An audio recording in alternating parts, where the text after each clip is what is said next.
Nasuniyamun wa idza matu intabahu. Manusia kita semua ini adalah tidur.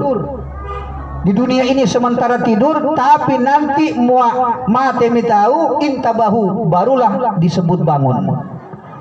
Atau ada ungkapan lain, manusia sedang mati sekarang ini, tapi ketika rohnya berpisah dengan tubuhnya, barulah itu yang namanya hidup. Jadi kematian ini sebenarnya adalah bahasa umum. Makna mati ini ada beberapa istilah. Wa basyiris sabirin, gembirakanlah orang-orang yang sabar itu.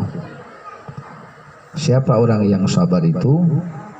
Alladzina idza asabathum musibah, orang yang apabila ditimpa musibah berupa kematian dan yang lain, qalu, mereka berkata, inna lillahi wa inna ilaihi raji'un. Inna, sesungguhnya kami atau sesungguhnya kita semua ini, lillah, milik Allah. Jadi kita milik Allah. Ini terjemahan harfiahnya harus diartikan milik.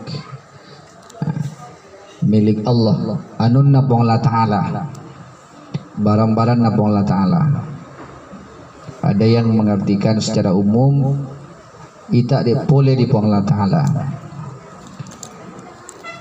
tapi secara harfiah harus diartikan milik Allah. Wa inna ilaihi raji'un, dan kita semua ini, kami semua yang hadir di sini, ilaihi, kepada Allah, raji'un, sedang kembali. Jadi bukan akan kembali, tapi sedang kembali. Kenapa Pak Ustadz artikan sedang? Ya karena kalimatnya menggunakan isim. Ini Pak Ustadz di samping kiri saya paham ini, orang dari alumni pesantren. Bukan wa inna ilaihi narji'un menggunakan fi'il, dia akan kembali, tapi sedang kembali.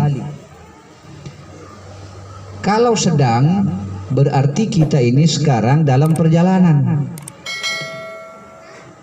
Jadi kalau ditanya, kemana bapakmu? Sedang pergi. Itu bapak itu berarti bukan akan pergi, tapi sedang pergi. Berarti dia ada dalam perjalanan. Kemana mamamu? Sedang ke pasar.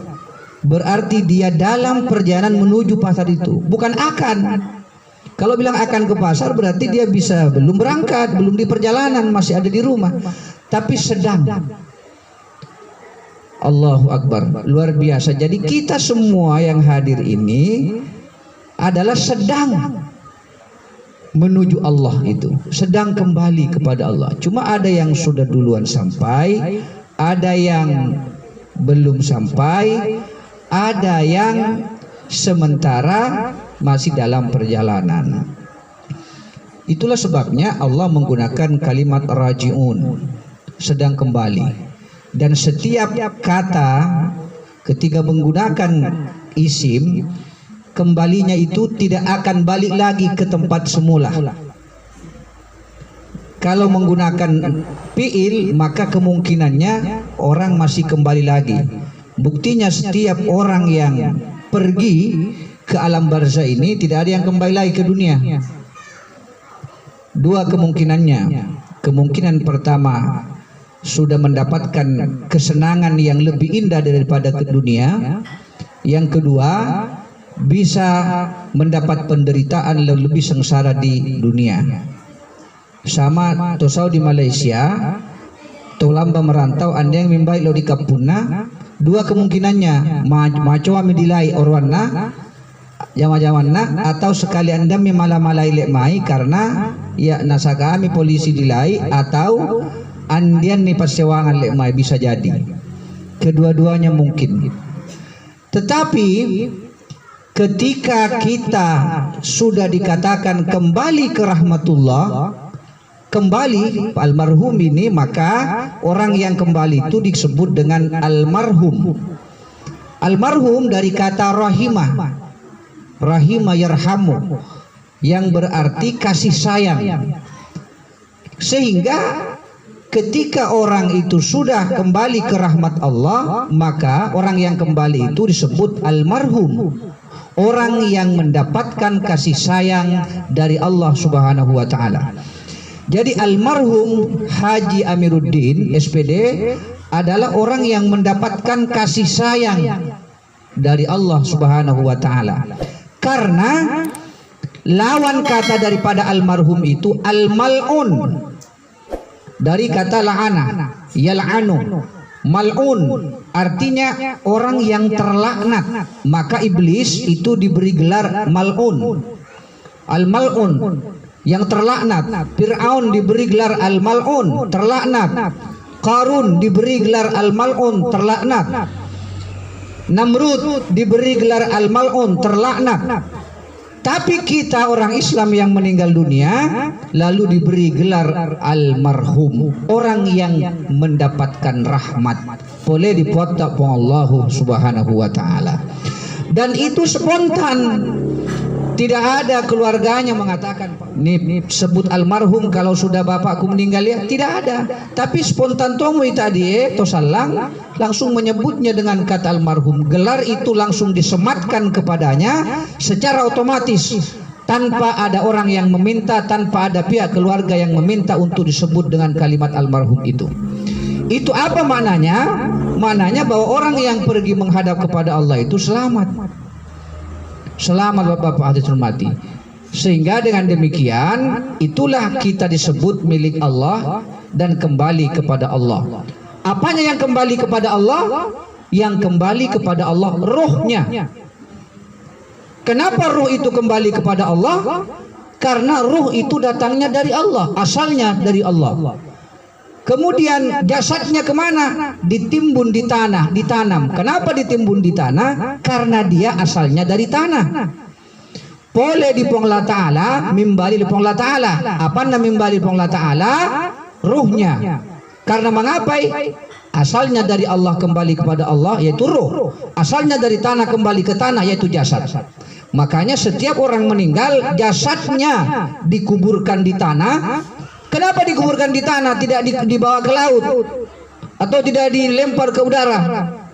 Kenapa? Karena asalnya dia dari tanah. Allah memulai penciptaan manusia itu dari tanah. Wa bada'a khalqal insani min tin. Dan Allah dalam surah As-Sajdah, ya Pak Imam ini hafal, ini Ustadz hafal semua ini. Jadi Allah memulai penciptaan manusia itu dari tanah. Karena itu dalam arti fisik kembali ke tanah. Bapak Ibu hadirin yang saya hormati, oleh karena itu kita ini milik Allah. Karena kita milik Allah, pasti yang kita pakai ini badan tubuh kita, diri kita, berarti bukan hak mutlak kita. Bukan hak mutlak, hak pakai. Hak pakai duri Jadi kalau begitu, seluruh apa yang dimiliki hingga nana anu dimiliki rini riwauna linuri itu bukan milik kita. Kita hanya berhak memakai, bukan milik mutlak. Karena kita berhak memakai, satu saat yang punya akan mengambilnya, kita harus rela mengembalikannya, harus rela menerimanya. Sehingga dengan demikian saya mau beri contoh sederhana sekali. Sering saya katakan, kalau Pak Ustadz bawa mobil ya sini, motor, bawa motor. Kalau mau ita nanang di Mamuju, kemudian pinjam motornya Pak Ustadz ini. Begitu pinjam motor, berangkatlah ke Mamuju. Sampai di Jembatan Kuning, longsor. Begitu longsor, apa yang terjadi? Maresa, tangalalang. Tapi dipaksa motor itu jalan. Akhirnya ya sarupu. Penuh lumpur itu motor. Tapana pole ni palayang, lemai andiangi ni basere oto. Tidak dicuci itu motor, dikembalikan ke yang punya. Kira-kira Natiaba dia musa din dia, nasak din dia menurut pendapat atau tak dia perasaan na ustaz dia. Macoa kira-kira toi dia. Ida macoa. Andiangi macoa perasaannya, dengan kata lain macai. Marah dia. Kalaupun kalimat marahnya tidak keluar, karena tu macowa, tapi dalam hatinya pasti nawa iya dia tahu dia tidak tahu diri. Dia tahu tidak mengerti, tidak tahu diri. Sudah dipinjamin kendaraan, diambilnya dengan cara bersih, kemudian dikembalikannya dengan cara kotor. Andai mengerti dia tahu Jadi besok mau pinjam lagi pasti mau pikir. Mungkin mau Ustaz dia nak ulang baik sama di majeni rapat. Padahal anda nak rapat. Itu apa maknanya? Berarti kalau begitu caranya kita pinjam barangnya orang dalam keadaan bersih, tapi dikembalikan dalam keadaan kotor, orang itu marah kepada kita. Sekarang kita pinjam barang napang Allah Ta'ala, mau pakai barang napang Allah Ta'ala, dalam keadaan bersih anda ambil boleh dibuang, kemudian namu pembayar napang Allah Ta'ala dalam keadaan kotor, maka dia namanya buang. Sedangkan manusia saja marah, apalagi Allah Subhanahu wa Ta'ala. Yang saya maksud apa ya ala weta tubuh tak tanu anu tak turi anu nak buang, karena adalah ini kita milik Allah, kembali kepada Allah, sehingga kalimatnya inna lillah, sesungguhnya kami ini milik Allah. Kalimatnya lillah bukan minallah. Itu bermakna bahwa ketika kita menyadari diri bahwa kita ini adalah milik Allah, maka bersihkan diri ini, jangan dikotori, karena di waktu muala boleh dibuang mapacing turi